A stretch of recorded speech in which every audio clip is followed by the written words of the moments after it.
जय हिंद दोस्तों, मैं प्रियांशी वर्मा आप सभी का स्वागत करती हूँ आपके अपने चैनल विद्यापथ इंजीनियर्स में। आशा करती हूँ आप सब अच्छे और बेहतरीन होंगे। आज हम करने जा रहे हैं अपनी 20वीं क्लास सूर्यवंश की।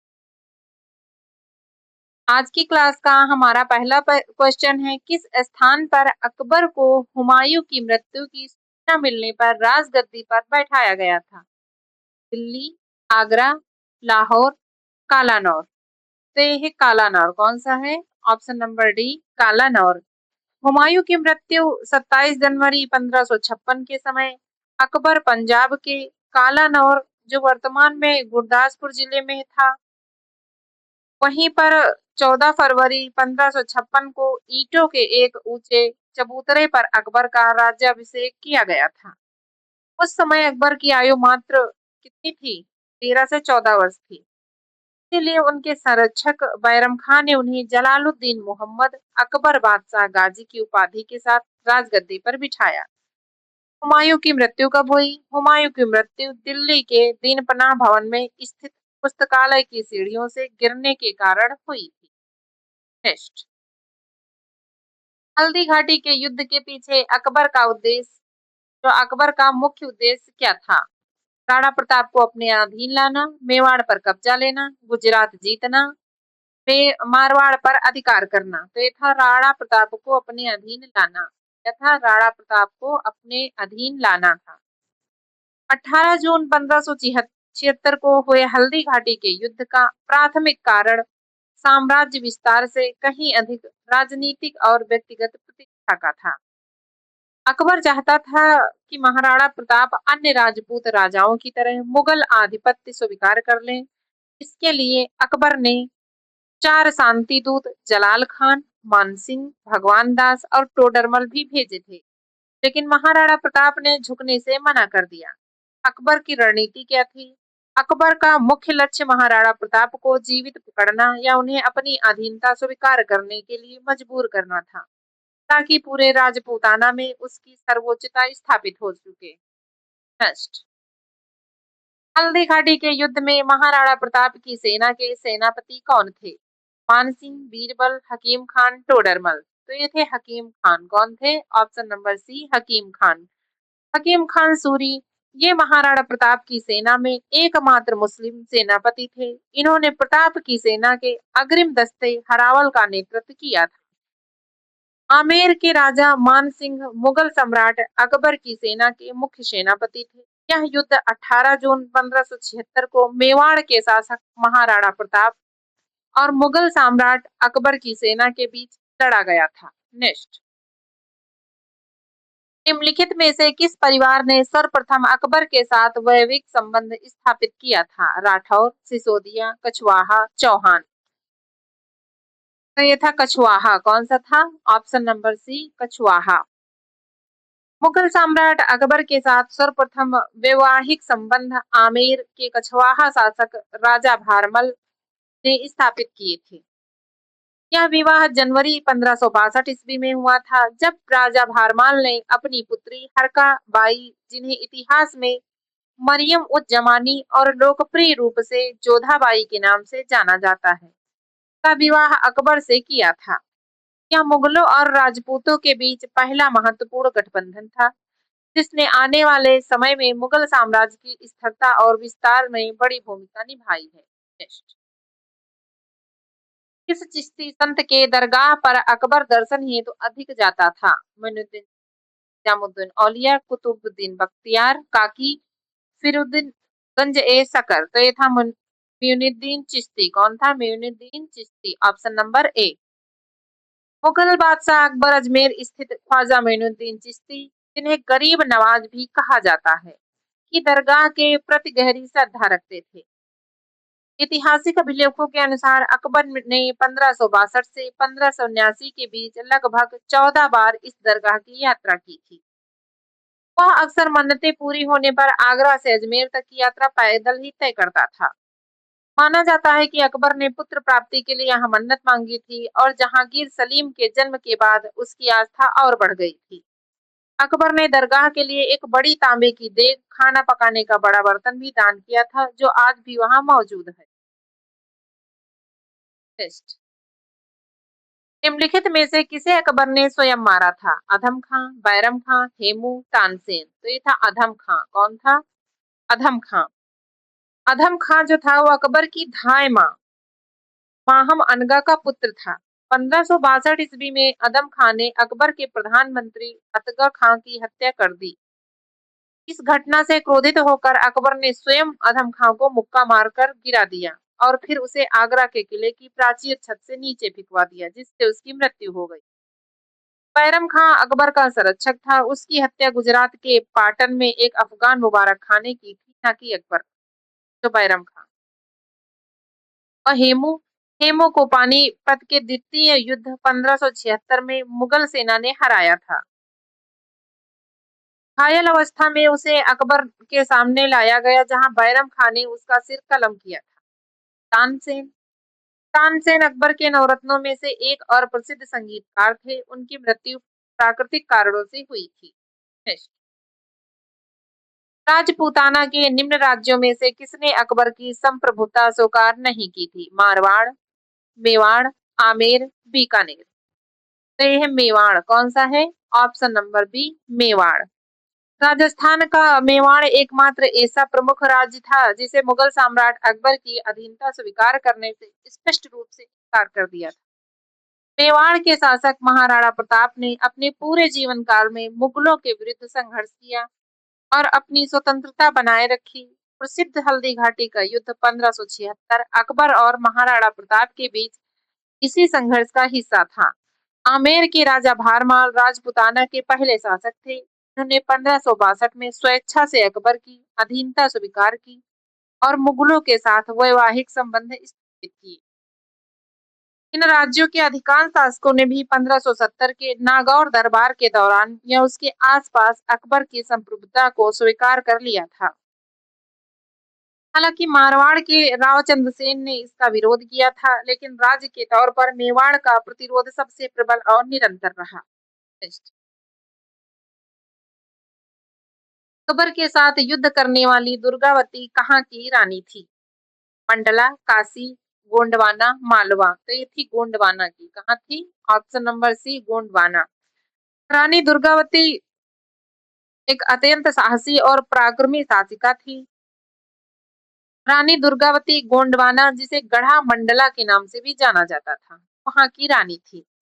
उनके राज्य का केंद्र वर्तमान में मध्य प्रदेश के जबलपुर क्षेत्र में था। 1564 में मुगल सम्राट अकबर के सेनापति आसफ खान ने गोंडवाना पर आक्रमण किया था।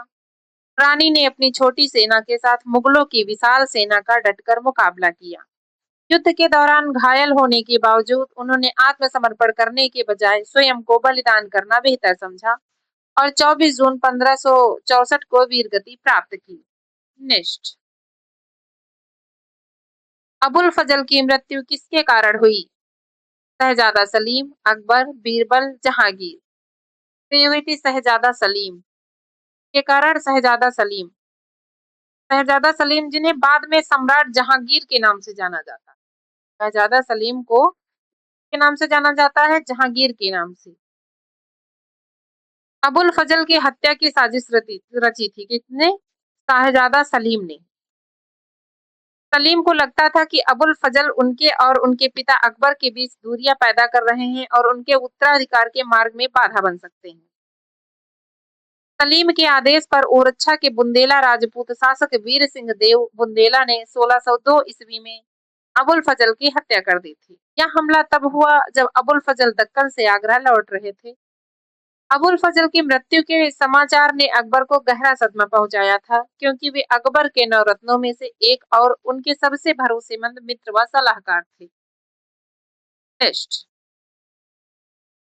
निम्नलिखित में से किस मुस्लिम शासक ने तीर्थ यात्रा कर समाप्त किया था? बाबर, हुमायूं, जहांगीर, अकबर। तो ये अकबर। कौन है? अकबर। Option number D.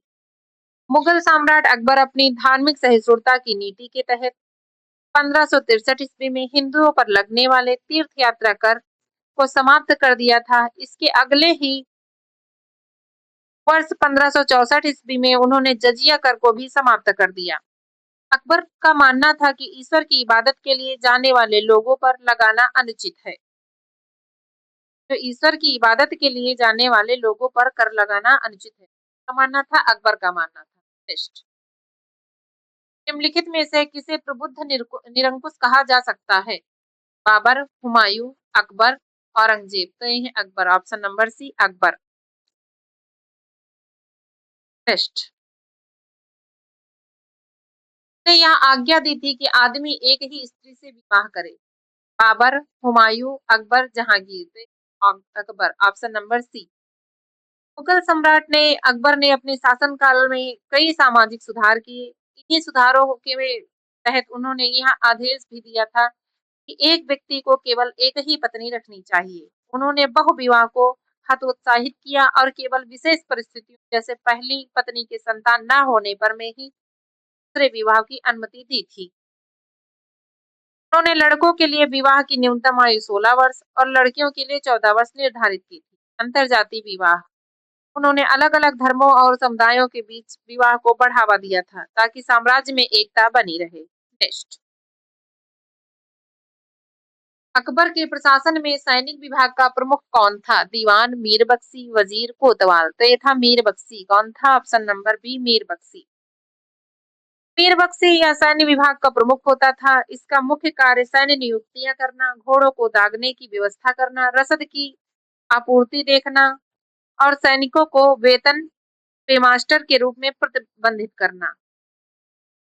जो था सैनिकों का जो वेतन पेमास्टर के रूप में प्रबंधित करना था इसका।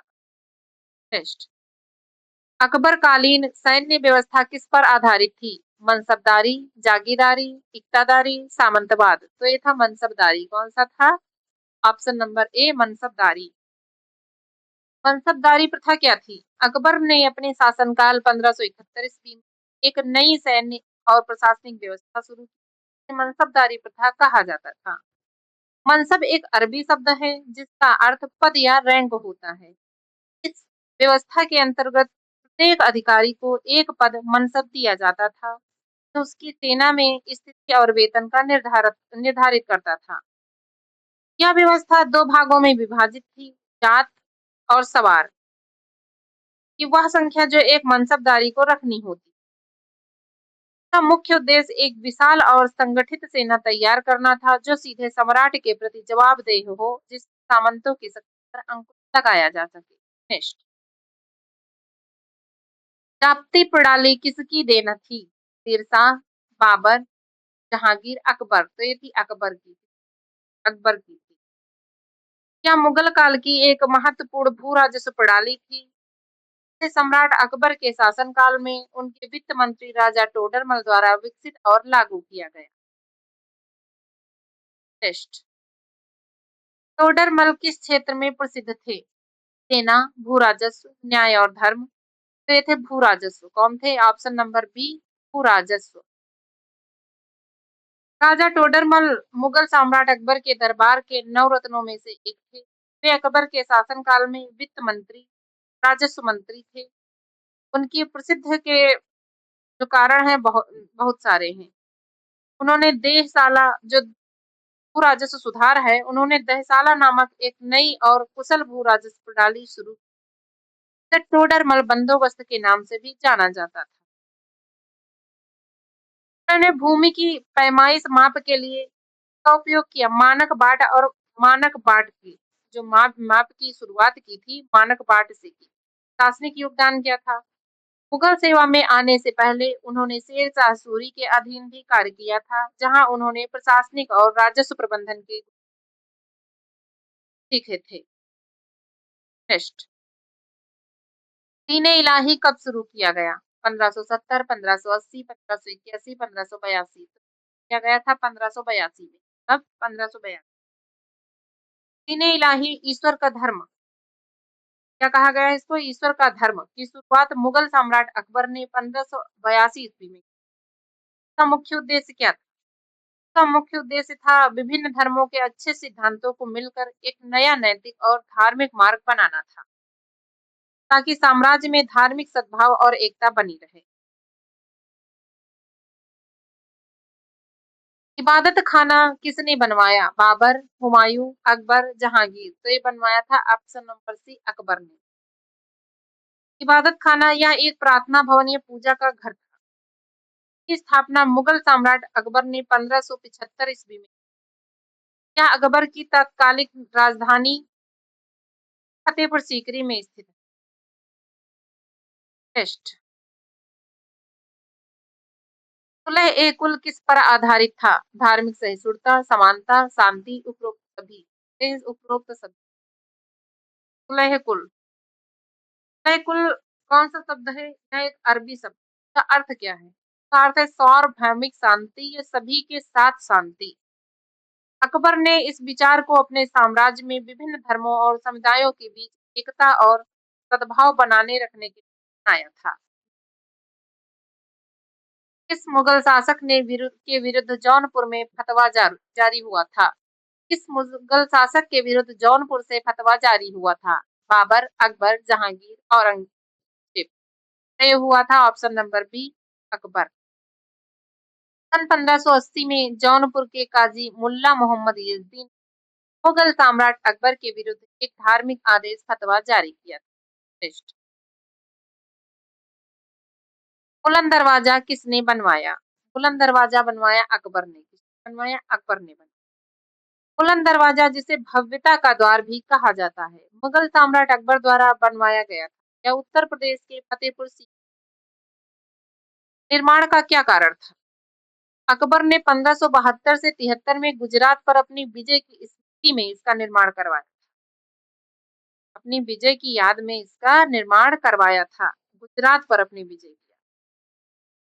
ऊंचाई कितनी है? यह दुनिया के सबसे ऊंचे प्रवेश द्वारों में से एक है, जिसकी जमीन से ऊंचाई लगभग 54 मीटर 173 फीट है। यह लाल बलुआ पत्थर से बना है और इसे सफेद और काले संगमरमर से सजाया गया है। यह हिंदू और फारसी स्थापत्य कला का एक अद्भुत मिश्रण है। टेस्ट। निम्न में से किस मुगल सम्राट ने शिक्षा संबंधी सुधार किए थे? बाबर, हुमायूं, जहांगीर, अकबर। तो ये है अकबर। कौन है? Option number D, Akbar. Mughal सम्राट अकबर ने शिक्षा के क्षेत्र में महत्वपूर्ण सुधार किए थे। हालांकि यह स्वयं औपचारिक रूप से नहीं थे, लेकिन उन्होंने शिक्षा प्रणाली को अधिक व्यवहारिक और धर्मनिरपेक्ष बनाने पर जोर दिया। उन्होंने शिक्षा के पाठ्यक्रम में गणित, कृषि, ज्यामिति, खगोल विज्ञान, तर्कशास्त्र और इतिहास जैसे विषय शामिल किया।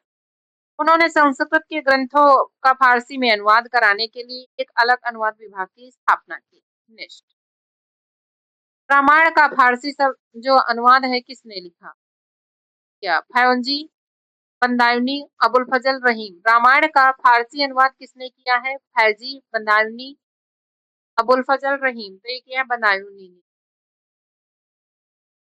मुगल जो सम्राट अकबर के आदेश पर अब्दुल कादिर बंदायूनी ने रामायण को संस्कृत से फारसी भाषा में अनुवाद किया था। इस कार्य का पूरा करने में उन्हें लगभग 4 साल का समय लगा। टेस्ट। दरी कलम की उपाधि किसे दी गई थी? मोहम्मद हुसैन, अबुल फजल, बीरबल, तानसेन। से दी गई थी मोहम्मद हुसैन को। किसको दी गई थी? मोहम्मद हुसैन को। कश्मीर के मोहम्मद हुसैन अकबर के दरबार के सबसे प्रसिद्ध सुलेखक थे।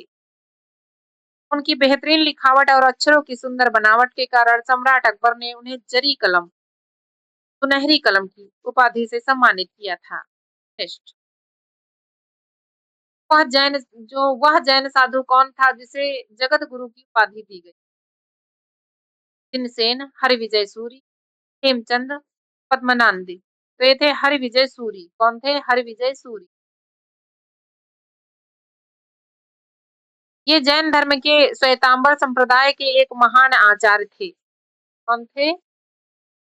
जैन धर्म के जो श्वेतांबर संप्रदाय है उसके एक ही महान आचार्य थे, हरविजय सूरी।